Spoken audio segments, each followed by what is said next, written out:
So banks are done. They are tired of playing this game with the American people and the Consumer Financial Protection Bureau. Banks want out. Now, I'm going to explain what's going on, what President Biden has just done, what the CFPB has just announced, and why many banks say, well, this could put them out of business. So I'm going to break all this down in just a moment, explain what is going on at a time when banks are trying to make as much money as possible simply because they don't have a lot of people coming in and getting new loans. So there's a lot of issues here, a lot of things to unravel. I'll explain all this in just a moment. But first, all I ask is one thing. It takes 2 seconds. Go ahead, hit that like button if you enjoy these daily updates. And now, let's begin.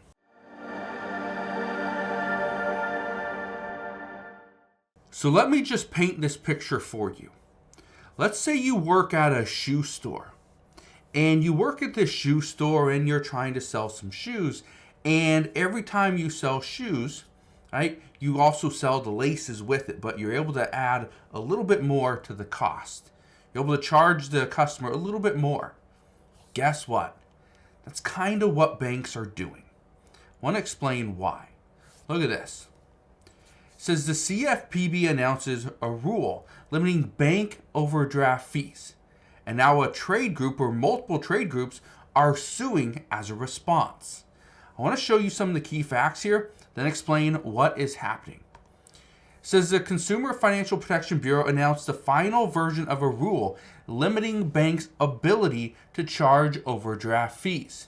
Now, what's been happening is banks can charge whatever they want in an overdraft fee, which overdraft fees as of lately have actually been increasing because banks need to make more money. People are not going in, every single day trying to get a new loan for a house, a car, a business, okay, a RV, right? For student loans, they're not personal loans.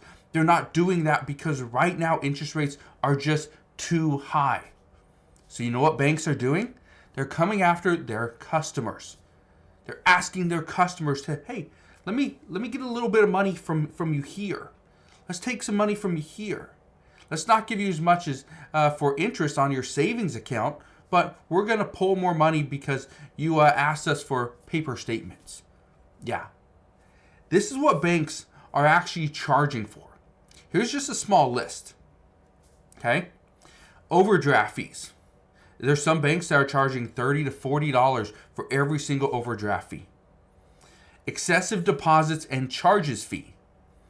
I've seen this on, for many people, they've actually sent me kind of receipts or invoices, their transactions, and there's a fee for excessive charges. I believe it was like $10 or something like that for the month. There's a paper statement fee that you have to pay $1 for every single paper that is sent to you. The crazy part about this is a lot of the banks send a blank page in the end. Guess what? They're still charging you $1 for that piece of paper. There is an additional debit and credit card fee. If you have, let's say you have a debit or credit card and your spouse also has a debit or credit card to the same account, well, you're charged a fee every single month. Yeah. In-person consultation fee. Love this one. Where you walk into the bank, you just want to ask a simple question, right? You want to go ask a simple question. You walk in, they say, yeah, go talk to Billy Bob over there, and you go talk to him, and the next month you get an invoice. Yeah, dang it, I got to pay $25 because I have an in-person consultation fee. Or another favorite, a phone consultation fee. That you get a call from the bank. They want to know, hey, did you make these charges? So you decide, I'm going to call them back and say, yeah, I made these charges. Those are legit. Okay, perfect. Then the next month you get an invoice again because you have a phone consultation fee. Yeah, you're going to pay $5 to $10 for a phone consultation fee because you called in to say that, yep, those charges were legit. Yeah, that's what banks are doing. Now, I want to read this to you. The American people, okay, are paying about $5 billion annually in these overdraft fees. This is why the Biden administration wants to limit these. So, a rule that would actually take effect on October 1st, 2025, well, we're still unclear if it's going to, but this would actually limit your overdraft fees to just $5 per time. Meaning, you don't pay $30 for every overdraft. You pay $5. That's it. Now, this could be huge. This could be a game changer for millions and millions of Americans who are paying upwards of $5 billion a year. But banks are now coming after the CFPB. They want to sue them and stop them from doing this because that's how banks do get a decent amount of their money. But here's the crazy part, okay? I want to read you something. I want to read you a comment in just a moment, but first, before I do, understand that this rule would only apply, okay? I want to read this to you. Look at this. The rule would apply to institutions with more than $10 billion in assets, which includes about 150 of the nation's roughly 9,000 banks and credit unions, and it would take effect in October. Okay, so this would be like your Chase Bank, your Wells Fargo, Bank of America, places like that.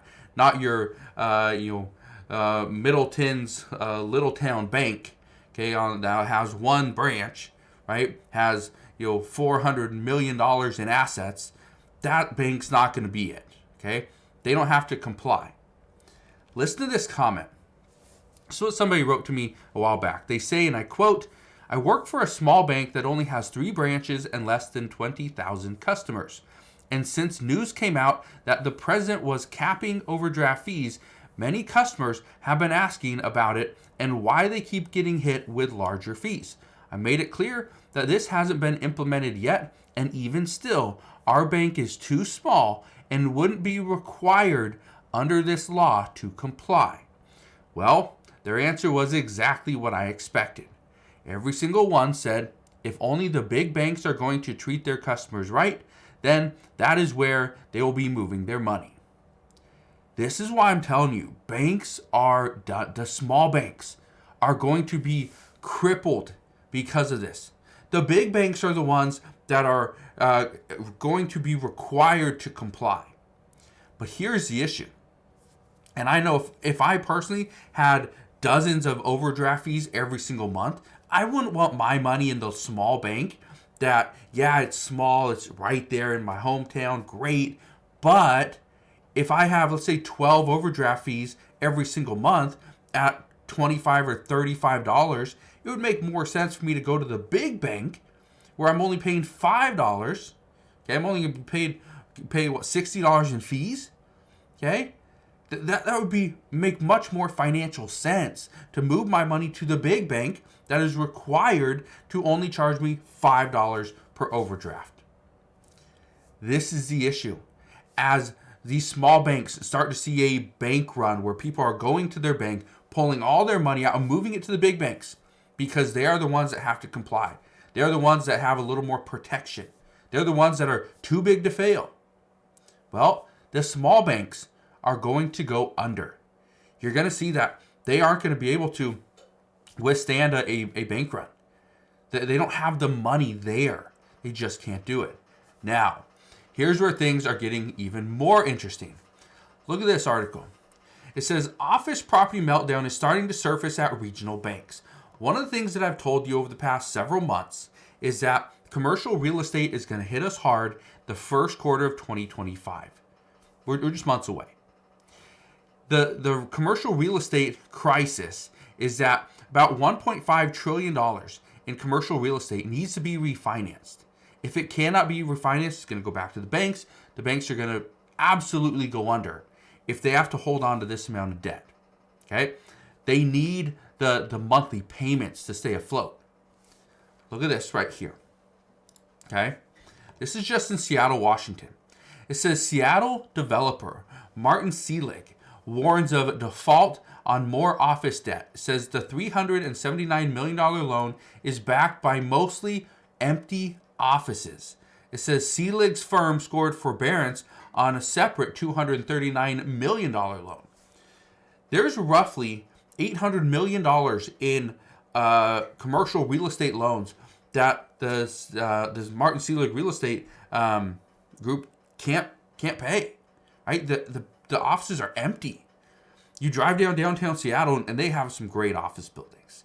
They have some really good office buildings. I think they even redeveloped and kind of modernized the old Federal Reserve building here in downtown Seattle. So anyway, they have a lot of real estate.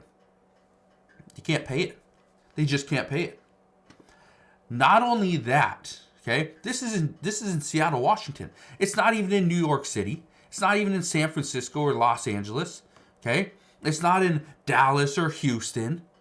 Okay, it's not in Chicago or Miami. This is in Seattle, Washington. Again, major city, but nothing compared to what's in San Francisco, what's in Los Angeles or New York. Okay, those cities have some massive real estate that is sitting empty. Again, keep in mind that your smaller regional banks are going to feel this here very soon. The only way they're staying afloat is they're charging fees. They're trying to entice customers to come in. But once these customers realize that the big banks have more protection, they're supposed to have the same protection, but the small banks, they'll go under. The big banks are too big to fail. The government will have to bail them out.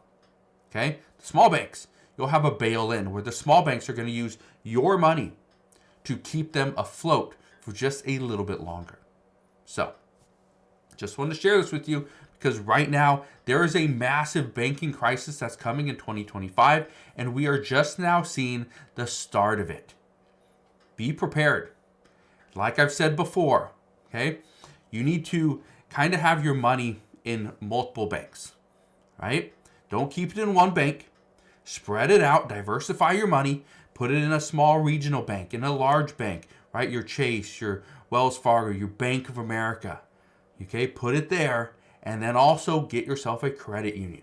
Make sure you diversify your money so if something were to happen, you can at least go somewhere and access a little bit of it. So, I will leave you with that, but that is what we know as of today. So again, thank you guys for watching. Consider subscribing, and I'll see you guys on the next one.